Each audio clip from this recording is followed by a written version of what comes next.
L'Afrique est pauvre, sauvage, avec des guerres, des conflits, sans nous préciser que c'était leur vache à lait. Nous poussons parfois nous-mêmes à avoir peur d'y retourner pour les vacances ou pour développer, car on a été trop déracinés.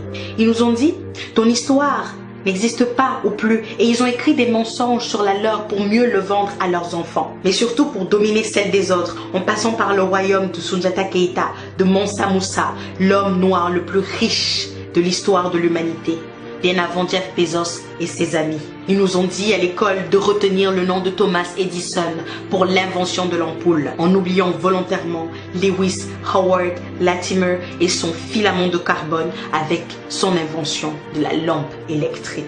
Ils nous ont dit que l'Égypte antique de Toutankhamon, Ramsès, Khéops, mais aussi Hotep, scientifiquement prouvé noir, était une thèse complotiste. Et que la terre des Noirs, traduit par Kemet, ne prouvait rien, malgré la forte ressemblance des traits physiques des Noirs aux statues égyptiennes.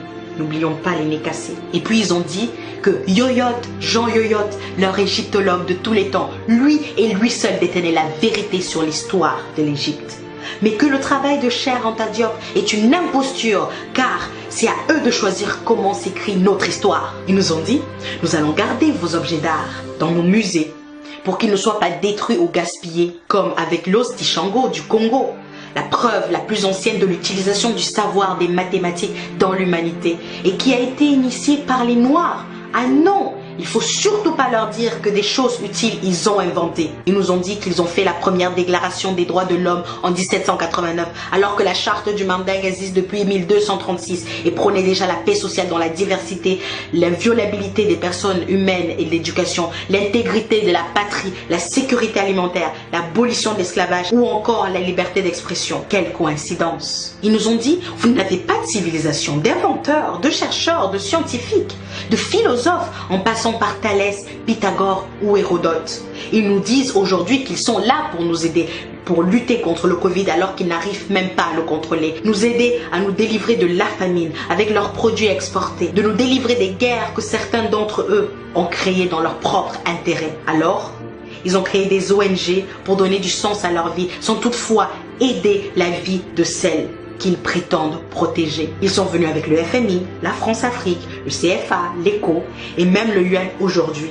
En toute sincérité, ils nous ont dit, et on y a cru pendant des siècles et des siècles jusqu'au 21e.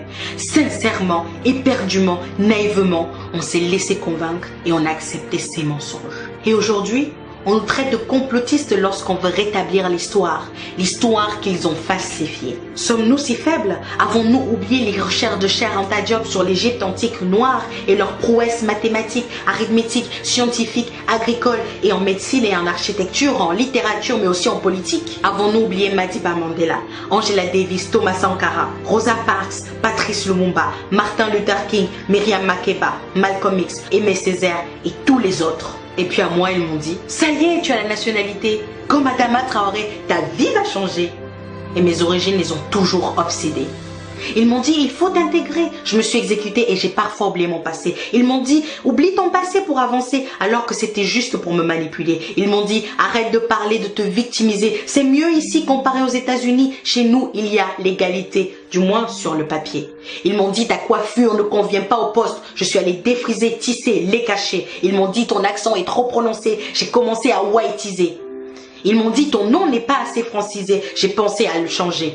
Non, je ne l'ai pas fait. Mon prénom l'avait déjà été. Ils m'ont dit, ta couleur est trop foncée. Mais comparé aux autres, ça va pour se moquer. Ils m'ont dit, il te faut un diplôme. Et je suis allée jusqu'en Chine pour étudier. Ils m'ont dit, il te faut de l'expérience. Et je suis allée travailler. Ils m'ont dit, il te faut du réseau, de la connexion. Je suis allée chercher. Et puis ils m'ont dit, je suis dans le regret de t'annoncer que nous ne ferons pas suite à ta candidature, car malgré tout l'intérêt que nous portons à ton profil, parfois trop qualifié, ce dernier a été refusé, sans même me dire désolé. Ils m'ont dit liberté, égalité, fraternité. J'ai voulu y croire parce que cela sonnait juste, mais quelle naïveté. Et enfin, ils nous ont dit beaucoup de mensonges, avec un petit mot d'accompagnement, rentrez chez vous.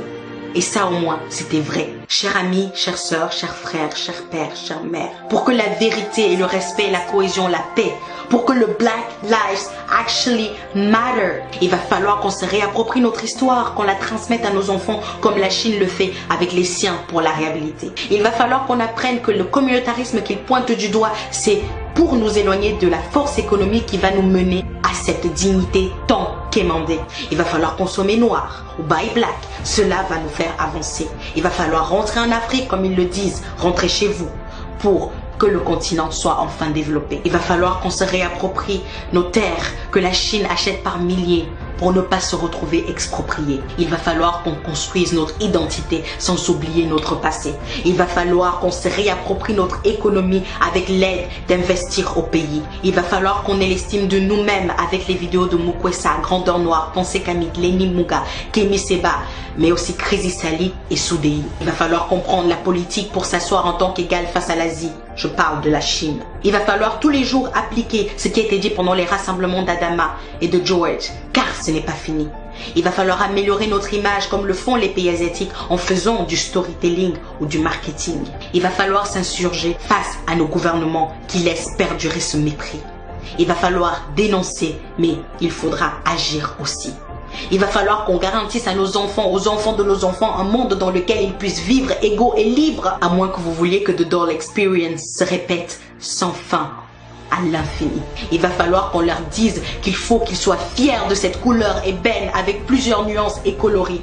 Il va falloir détruire les chaînes mentales. Il faut que ce soit définitif. Il va falloir leur répéter tous les jours qu'ils sont beaux, forts, brillants, intelligents, courageux et créatifs. Il va falloir leur dire qu'ils ne doivent laisser personne décider de qui ils sont ou doivent être dans cette humanité parfois racisée. Il va falloir leur dire que personne ne fait le choix d'être noir ou blanc car ce sont des couleurs créées pour diviser. Il va falloir se demander si nous allons continuer d'accepter qu'ils nous dictent notre conduite et surtout qu'ils nous autorisent cette liberté ou allons-nous l'arracher. Il va falloir être prêt car ça va être difficile. C'est un combat qu'ensemble nous allons, main dans la main, gagner pour que le racisme ordinaire, institutionnalisé, systémique, étatique ou ethnique soit enfin dans ce monde éradiqué. Il va falloir arrêter de nous plaindre pendant une semaine et puis retourner à nos seules filles. Plouf! Lutte oubliée. Et enfin, il va falloir se demander, et si c'était moi? Au tête.